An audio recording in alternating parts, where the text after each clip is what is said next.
My expert opinion.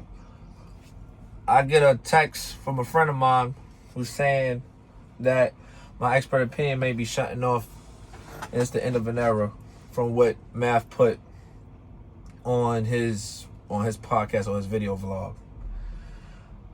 I've met Math a couple of times, you know what I'm saying? Probably had a real conversation with him one time, maybe twice in life. You know what I'm saying? But I mean, spent hours, not like a day, like not like a couple of minutes. No, I've actually been around him and probably sitting just having a one-on-one conversation for like three hours, 3 to 4 hours, I would say. I'm gonna just leave that there, right? Regardless of that, you know, of course, we all know the situation of, you know, the people he left behind or let go because of certain values. And like I said, we wasn't there for none of that. Don't get me wrong. Actions speak louder than words. You can tell who was being truthful and who was being, you know, who was lying in certain cases, right? Neither here or there. My situation is more on the business aspect of it all because I handle business in certain cases.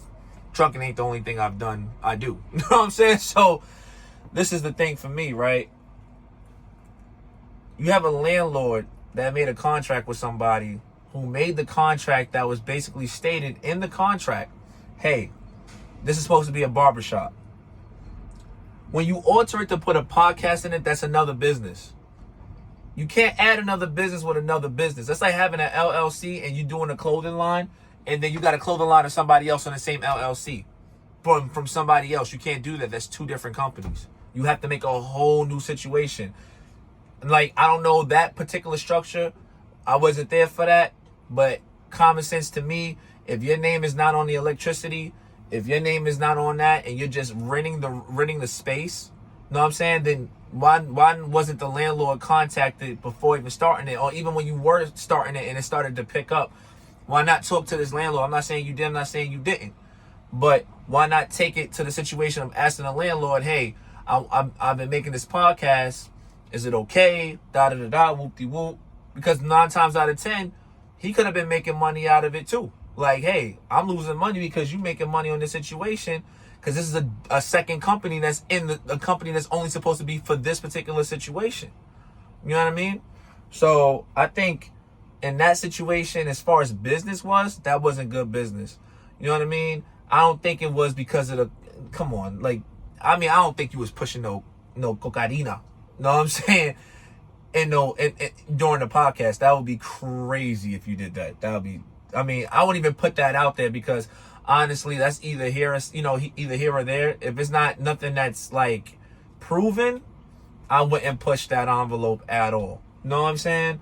On top of that, when it comes to the situation of just having a conversation with the landlord to be in a good space, I think that should have been way more important so that everybody was understood and everything was taken care of at the end of the day. You know, as far as the electric bill, from what it's saying, like I said, she gave you a bill. I don't think the bill is in your name because at the end of the day, that's the person that's leasing it. All of that is underneath her name in that barbershop. So the electricity and all of that. You know what I mean? So at the end of the day, if there was no conversation like, hey, like, you got to make sure to pay this bill. She didn't make no contract on it or whatever. I mean, they may still be able to pin that on you if they can see at the times and see situations when you were there. Now, I'm just being honest. I've come to certain, I've came to areas, I would have came to certain areas where you were doing something or there was an event, you didn't show up at a certain time and like the lights would still be on. I mean, if you know, you know. The ones that was there with me when we saw the Geechee Gotti battle versus Sue Surf, then y'all know what I'm talking about, right? So when it came down to it, you know what I mean? Like, it got to an issue where I'm looking at certain situations of how you handle the business, and when you handle business, you have to talk to people and obligate something and understand the relationship you have with that person before just up and saying, yo, we gonna build this and build that, whoop-de-whoop. That's like making a crack house in a building, an abandoned building, but you don't know if somebody still has a title to. Know what I mean? And they get mad about it. You can't do that. You know what I'm saying? It's not your building. You know what I'm saying? Like, you know, but for that lady who sat there and made that happen, if she didn't put no paperwork in the situation, that might be on her in court. Like, if y'all take it to court, it really won't be on you. Honestly, you kind of opt out with the situation. But as far as your podcast being over, I don't think the podcast is going to be over. I think you're going to have some situations in your life where you can move up and do what you got to do. You got Joe Button. You got, who else? You got tons of people. You know what I'm saying? That, you got Vlad.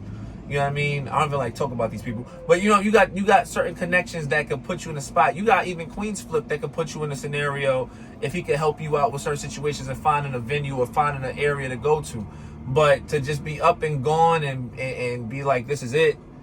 Nah, I don't think it's it. I just think that you're upset and you're going through something right now. Like I said, I don't get along with you anymore, and you know the reason why.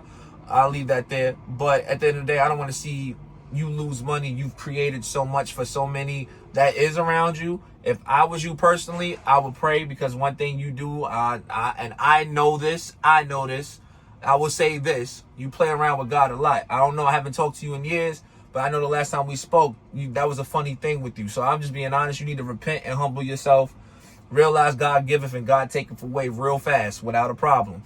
But at the end of the day, if you got the resources to help and build you back to where you was built at, just make sure when you build this boat that's going to take sail this time, you appreciate whatever the situation and all the circumstances, and you pray about the things that's going to happen, the good and the bad, so that when success happens this time around, it's a lot 10 times better. You know what I mean? Like I said, I'm not here to bash you or none of that, bro. Like, I don't get along with you, but at the end of the day, from Brooklyn, like, I want to still see you succeed and still be able to help others in the situation, and circumstances, because you got mouths to feed. You got business that you took care of. You got kids that you got to raise. You got the high view place where you live at, and this, that, and the third. You know what I mean? Like, all this can be changed and all of this can be fixed really, really well. Just sit yourself down, talk to, and stop asking people for, like, advice with lawyers, and don't just talk. Don't go talk to lawyers and go talk to people. Go get the actual truth. You like doing that too. I ain't going to say how I know, but I know. You rather speak to somebody else from a certain source instead of just going to the lawyer. Go to the lawyer house and just talk to these people. You know what I'm saying? You a civilian now, like you said, so it's okay to be a civilian. Just do what you gotta go do and do it the legal way. So moving forward, the title, the lease is in your name. This is this situation. That is this situation. You can't try to opt out and try to use. I'm not saying you're doing this, but I don't know if you were just like, yo, I don't have to worry about anything that's in the room because it's already there. It's kind of like pre-done. All I got to do is just bring the cameras in. Just literally, if you want to set up shop the right way. Get all your equipment besides the cameras. Get the chairs in there. Make your own situation, and then have people come in there, and literally it'll be more of a private area. You can make it the way you need to make it. Make the scenery how you need to make it, and you'll be back in business without a problem. You know what I mean? But don't shut down because everything is falling apart at one time. You know what I'm saying? But I will say, repent for your situations and pray on it. It will get better. But this is me. It's Cole 187. I'll holler at y'all later. Peace.